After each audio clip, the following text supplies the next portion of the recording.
अस्सलामुअलैकुम, welcome back to Python programming. आज हम एक सिंपल प्रोजेक्ट बनाएंगे, टू डू लिस्ट। इसमें यूज़र जो है टास्क ऐड कर सकता है, उन्हें देख सकता है, डिलीट कर सकता है और प्रोग्राम को एग्जिट कर सकता है। यानी हम उसको 4 फंक्शन प्रोवाइड करेंगे, ऐड, व्यू, डिलीट और प्रोग्राम एग्जिट का। तो चलिए अपना प्रोग्राम शुरू करते हैं। सबसे पहले हमने जो है प्रोग्राम फाइल सेव कर ली अपनी simple to do list dot P Y के नाम से, और हमने एक कमेंट ऐड करा हुआ है सिंपल टू डू लिस्ट का। अब हम क्या करते हैं, सबसे पहले हम एक लिस्ट बना लेते हैं। तो मैंने सबसे पहले टास्क के नाम से, टास्क एक वेरिएबल है, उसके नाम से एक एम्प्टी लिस्ट बनाई है। इसका नाम हमने टास्क दे दिया उसको। फिर ये लिस्ट जो है हमारे सारे टास्क स्टोर करेगी। हमने लिस्ट इनिशलाइज कर दी एम्प्टी। अब जो वो ऐड करता रहेगा वो हमारे पास इसमें एक एक करके स्टोर होते रहेंगे। फिर हमें क्या करना है, हमें एक लूप चाहिए ताकि हमारा जो मेन्यू है वो उसको यूजर को बार बार दिखाता रहे जब तक यूजर खुद एग्जिट चूज ना करे, क्योंकि हमने उसको एग्जिट का भी ऑप्शन दिया है। तो यहाँ हम लिख रहे हैं व्हाइल ट्रू, और ये मतलब है कि प्रोग्राम तब तक चलेगा जब तक यूजर एग्जिट वाला ऑप्शन चूज ना करे। तो हम एग्जिट वाले में उसको ब्रेक करेंगे ताकि जो इनफाइनाइट लूप होता है व्हाइल ट्रू ये ब्रेक हो जाए। फिर मैं कुछ मेन्यू ऑप्शंस लिख रही हूँ। तो यहाँ मैंने सबसे पहले लिखा है प्रिंट टू डू लिस्ट। इसको थोड़ा हमने डिजाइन में लिखा है। तो यहाँ एक हमने पहले दिया है इसको add task, view task, delete task, exit, 4 option दे दिया हमने टू डू लिस्ट। तो ये लिस्ट मेन्यू प्रिंट करती है जो यूजर को हर बार दिखाई देगा, क्योंकि हमने लूप लगाया है। उनमें से यूजर कोई एक ऑप्शन सिलेक्ट करेगा, चूज करेगा। तो अब जब वो ऑप्शन चूज करेगा उसके लिए हमारे पास कोई वेरिएबल होना चाहिए। तो हम यू चॉइस नाम का एक वेरिएबल बना देते हैं। इसमें इनपुट देते हैं इंटर योर चॉइस। अब ये इस वेरिएबल में चॉइस नाम का वेरिएबल है, यहाँ 1 2 3 या 4 इंटर करेगा।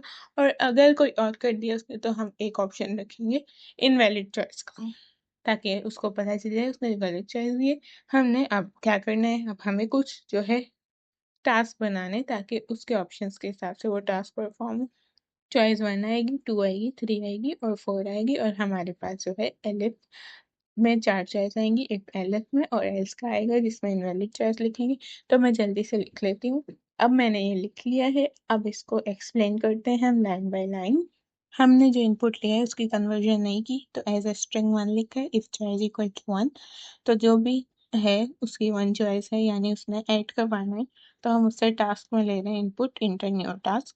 यहाँ वो यूजर कोई भी टास्क इनपुट इंटर करेगा, यानी अगर यूजर 1 प्रेस करता है तो इनपुट लेगा प्रोग्राम इंटर न्यू टास्क का, हमें एक मैसेज शो होगा। फिर वहाँ हम टास्क एंटर करेंगे, यूजर टास्क एंटर करेगा। तो अगला हमने लिखा है टास्क डॉट अपेंड टास्क, यानी टास्क जो है हमारे पास जो लिस्ट बनाई हुई है उसमें अपेंड कर दो, यानी जोड़ दो। अपेंड हमने यूज किया ताकि पुराना डेटा रिमूव ना हो और आगे डेटा जुड़ता जाए। अपेंड टास्क, जो भी टास्क एंटर किया है वो टास्क लिस्ट में जो है जाके उसको अपेंड कर देगा। तो प्रिंट करा देगा टास्क एडिट, जो भी टास्क दिया है वो टास्क एडिट का हमारे पास एक मैसेज प्रिंट हो जाएगा। तो इस तरह ये हमारा एक टास्क एड टास्क का ऑप्शन है जो चॉइस 1 में।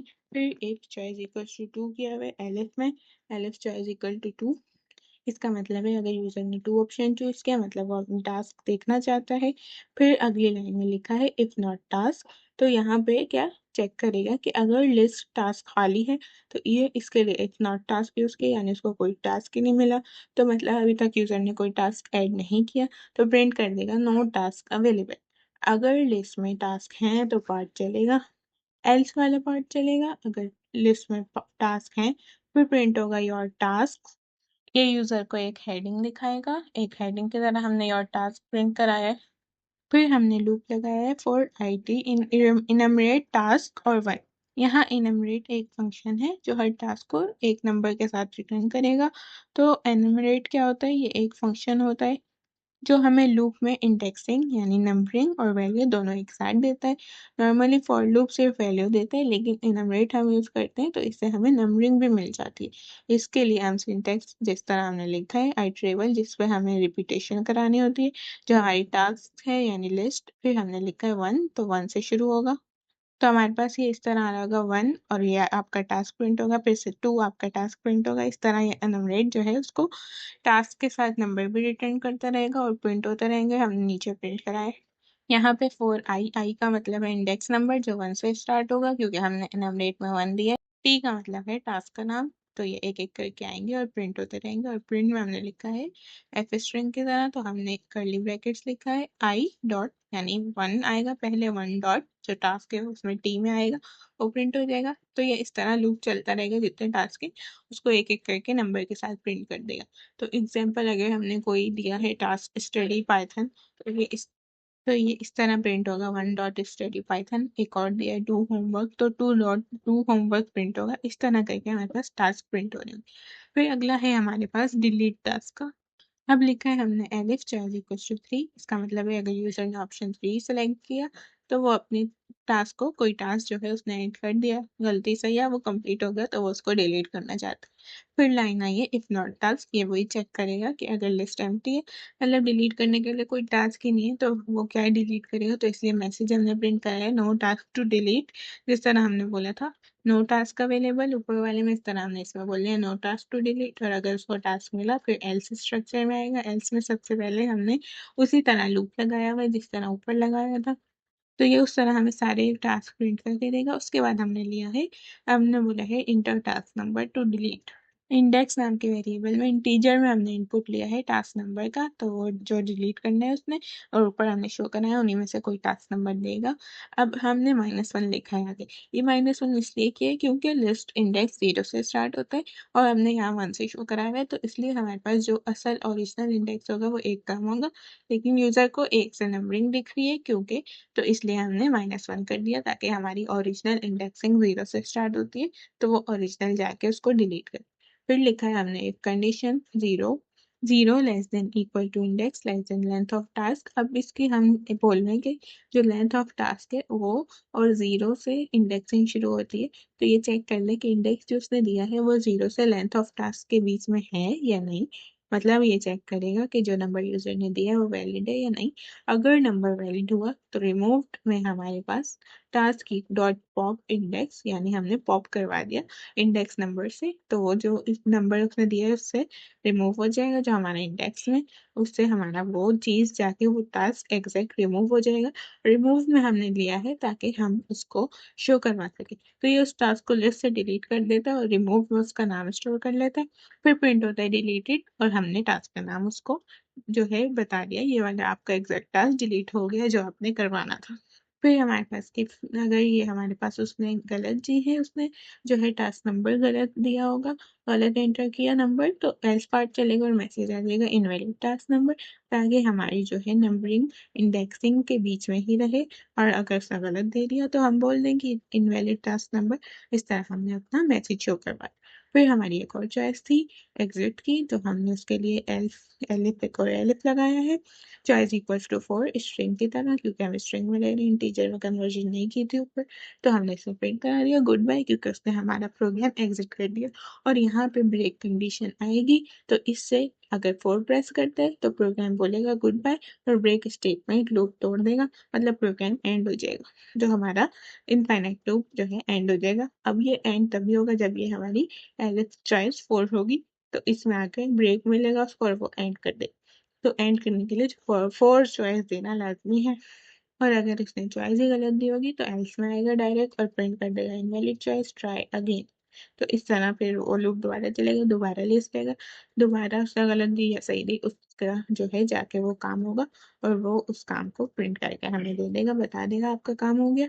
अब हम इसको रन करके देखते हैं। हमने सबसे पहले पहले हम ऐड नहीं करवाते, डायरेक्ट व्यू करवाते, तो हमने 2 लिखा, जैसे ही 2 लिखा तो इसने हमें दे दिया नो टास्क अवेलेबल, क्योंकि हमने कोई टास्क बनाए हुए ही नहीं है, इंटर ही नहीं करवाए हुए, तो हमने डायरेक्ट व्यू किया तो इसने दिखा दिया नो टास्क अवेलेबल। अब हम डिलीट का भी चेक कर लेते हैं, जब कोई टास्क ही नहीं है तो हमने क्या डिलीट करेगा, तो इसने दे दिया नो टास्क टू डिलीट, यानी कोई टास्क ही नहीं है डिलीट करने के लिए। अब हम जो है एड करवा देते हैं, चॉइस में से हमने 1 दे दी, अभी हमें बोल रहे हैं न्यू टास्क एंटर करो, तो हम बोल देते हैं स्टडी पाइथन। स्टडी पाइथन हमने इसको दे दिया। अब ये हमें बोलेगा टास्क एडेड और हमारा आगे दिखा दिया कि स्टडी पाइथन का टास्क ऐड हो गया। अब हम व्यू कर लेते हैं, तो इसने हमें दिखा दिया हमारा ये टास्क है। एक और ऐड करवा के देखते हैं, हम बोलते हैं डू होमवर्क, तो इसने हमारा बोल दिया कि टास्क एडेड डू होमवर्क का टास्क ऐड हो चुका है। दोबारा व्यू कर लेते हैं। हमारा व्यू दोनों जितने भी हैं वो उसने शो करवा दिए। एक डिलीट करके देखते हैं। सेकंड वाला हम इसको नंबर देते हैं। अगर हम इसको गलत नंबर देंगे तो ये हमें डिलीट नहीं करके देगा। एक बार गलत नंबर देते हैं, हमने गलत दिया तो इसने बोला इनवैलिड टास्क नंबर। हम दोबारा 3 देते हैं चॉइस और बोलते हैं डिलीट करना है हमने। अब 1 2 में से ही बोल रहा है कोई दे, हमने 2 दे दिया तो इसने जो है डू होमवर्क को डिलीटेड शो करवा दिया। अब हम व्यू करेंगे तो हमारे पास नहीं होगा, सिर्फ स्टडी पाइथन का टास्क अवेलेबल है। हम इसको 4 दबा के एग्जिट कर देते हैं तो इसने गुड बाय हमें शो करवा दिया और ये हमारा एग्जिट होगा। इस तरह हमने इसको अपने हिसाब से बना लिया। अब ये हमारी सिंपल टू डू लिस्ट बिल्कुल तैयार है। तो ये हमें मेन्यू दिखाती है, हमारी चॉइस लेती है, चॉइस गलत है तो बताती है, सही है तो हमें वो काम करके देती है। इस तरह हमारा टू डू लिस्ट का सिंपल सा प्रोग्राम तैयार हो गया। इससे रिलेटेड आपका कोई क्वेश्चन है तो ज़रूर कमेंट्स में पूछें। और ये कोड आपको डिस्क्रिप्शन में लिंक है और सारे मिनी प्रोजेक्ट्स आपको उसमें मिल जाएंगे। Thanks for watching.